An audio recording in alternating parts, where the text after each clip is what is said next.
علماء مشائخ پورے سندھ اور پاکستان سے یہاں پہ موجود ہیں، اور کچھ ہم سے رہ گئے جن کو ہم نہیں بلا سکے، ہمارے دوست، لیکن جو آج موجود ہیں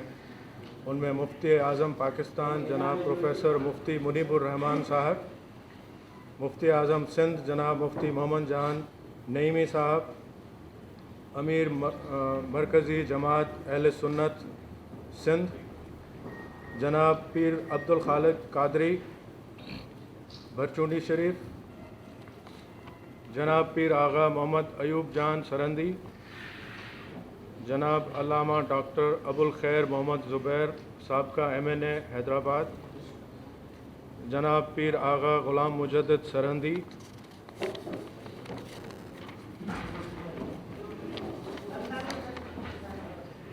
جناب پیر فقیر محمد جان اشرفی، جناب عبد الباقی ہمایوں، اور جناب جو ہیں وہ سابقہ منسٹر اوقاف بھی رہ چکے ہیں، جناب پیر حافظ غلام محمد سوہو صاحب،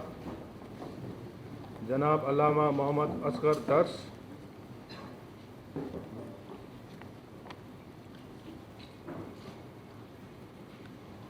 خطیب پاکستان جناب علامہ سید مظفر حسین شاہ، جناب پیر سید ضیاء اللہ شاہ جیلانی، جناب مفتی قاضی محمد مجددی نعیمی، جناب پیر کرم اللہ نقشبندی، علامہ اشرف گوہرمانی، جناب پیر سید حسین شاہ جیلانی، جناب علامہ صاحبزادہ حافظ ریحان امجد نعمانی، جناب مفتی نذیر احمد جان مجددی، جناب خلیفہ اعجاز علی شیخ، جناب علامہ اسد اللہ ڈاہری، جناب مولوی عیسیٰ اوٹھو، جناب حافظ عبد الرحمن، جناب پروفیسر ڈاکٹر غلام محمد ڈاہری، جناب نفیس احمد ناشاد، مفتی غلام قادر پٹھان صاحب، اور دیگر ان کے علاوہ بھی علماء مشائخ یہاں پہ موجود ہیں، ان سب کو خوش آمدید کہتے ہیں۔ آج کے اس گیدرنگ کا مقصد یہ تھا کہ درگاہ الواری شریف کے خلاف کچھ افواہیں چل رہی ہیں جو 1930 کے دہائی میں بھی چلی تھیں، 38 سے لے کے ہر سال یہ پابندی لگائی جاتی ہے، 144 کا قدم جو ہے وہ قلم لگایا جاتا ہے۔ اس میں دو چیزیں بھی مکس کی جاتی ہیں، دو احوال، ایک تو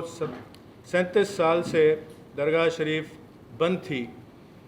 جس کو سال سوا سال پہلے کھولا گیا ہے، جو بہت ایک اچھا قدم ہے سندھ حکومت کا، اور دوسرا 9 ذی الحج کا مسئلہ ہے، وہ الگ مسئلہ ہے، ان دونوں کو کبھی کبھی ملایا جاتا ہے آپس میں۔ جناب پیر ایوب جان سرندی صاحب بھی تشریف فرما ہیں ابھی ہمارے ساتھ۔ تو جو 37 سال سے بند تھی درگاہ شریف، اس میں کئی حکومتیں آئیں، کئی دور حکومت رہے، لیکن اس ظلم کو کسی نے ختم نہیں کیا، اور اس وقت سابق صدر پاکستان جناب آصف علی زرداری صاحب کی خصوصی توجہ سے اور چیئرمین پیپلز پارٹی بلاول بھٹو صاحب کی رسپیکٹڈ میڈم فریال ٹالپور صاحبہ، چیف منسٹر سندھ جناب سید مراد علی شاہ صاحب، وزیر اوقاف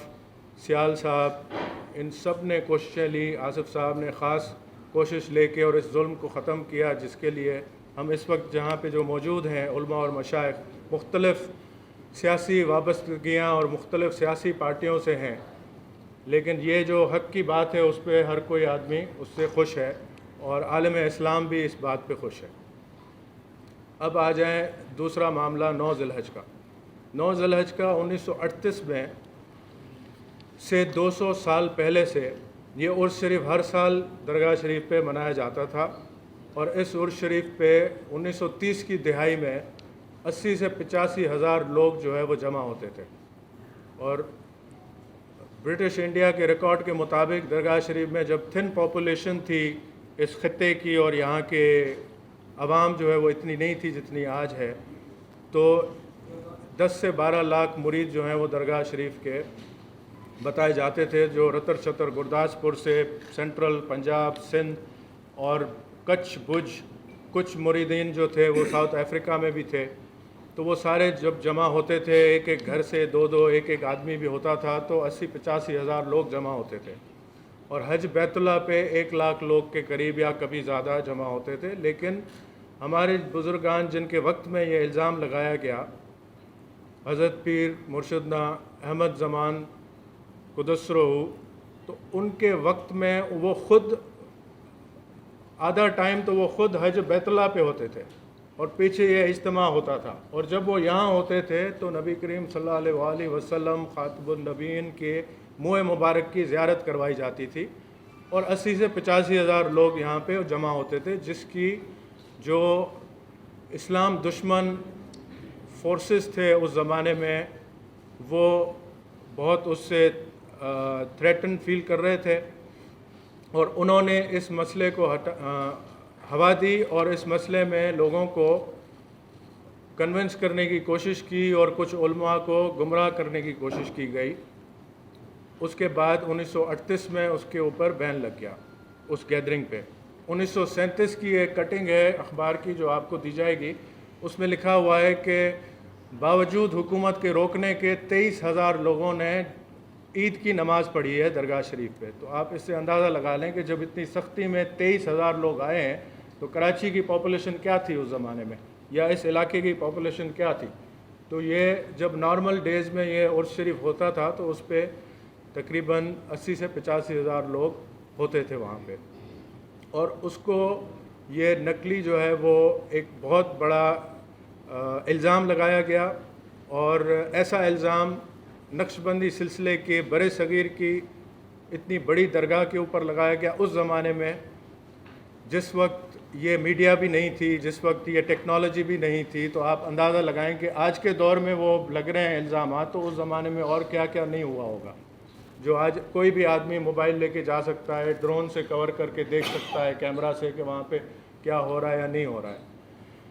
درگاہ شریف ماشاءاللہ نقش بندی سلسلے سے، اور نقش بندی سلسلے کے بعد نقش بندی سلسلہ شروع ہوتا ہے سیدنا حضرت ابو بکر صدیق رضی اللہ تعالیٰ عنہ سے، اور درگاہ شریف کی اولاد جو ہے وہ بھی عبد الرحمن بن ابو بکر سے آتی ہے، اور نقش بندی سلسلے کے امام جو ہیں وہ حضرت امام جعفر صادق بھی امام رہے ہیں نقش بندی سلسلے کے، حضرت مجدد الفسانی، اور پھر یہ سلسلہ چلتا آ کے لواری شریف پہنچتا ہے، اور بھی نقش بندی سلسلے کے برانچز ہیں۔ سرہندی صاحبان کا خاندان ہے جو اس سلسلے سے وابستہ ہے، خاندانی ان کے سرہندی خاندان سے ہے۔ تو یہ سلسلہ جو ہے اس کے اوپر تو تصور بھی نہیں کیا جا سکتا کہ کسی بھی غیر اسلامی یا غیر شرعی کام کی وہاں پہ کبھی بھی کوئی اجازت دی گئی ہو یا وہاں پہ کوئی اجازت دی جا سکتی ہے۔ دوسرا اس درگاہ شریف کا یہ ہے کہ وہاں پہ نذرانے کی بھی لینے کی اجازت نہیں ہے، آج سے نہیں، جب سے یہاں پہ حضرت سلطان اولیاء خواجہ محمد زمان کے وقت سے، جب سے یہاں پہ دربار شریف کا یہ معاملہ شروع ہوا ہے تب سے اس کی اجازت نہیں ہے۔ اس کے علاوہ وہاں پہ موسیقی کی بھی اجازت نہیں ہے درگاہ پہ، اور اگر آپ وزٹ کریں گے اور جتنے علماء جن کو یہ برگلایا جا رہا ہے ان کو بھی ہم دعوت دیں گے کہ وہ آئیں اور آ کے وہاں پہ دیکھیں کہ کون سی غیر شرعی اور غیر اسلامی کام ہو رہا ہے، اور اللہ تعالیٰ سبحانہ و تعالیٰ وحدہ لا شریک لہ ان کو بھی ہدایت دے کہ یہ اس قسم کی باتیں نہیں کریں۔ ہم شدید مذمت اس چیز کی کر رہے ہیں کہ جب 9 ذی الحج کے مسئلے کو ہم چھیڑنے کی، جو بہت غلط تھا، جو ظلم تھا، اس کو چھیڑنے کی جب ہم نے کوشش ہی نہیں کی ہے تو ہمارے اوپر الزام لگائے جا رہے ہیں کہ انہوں نے یہ 144 جو ہے اس کو واپس لینے کے لیے کوئی درخواست لکھی ہے۔ کوئی درخواست ہے تو دکھائیں،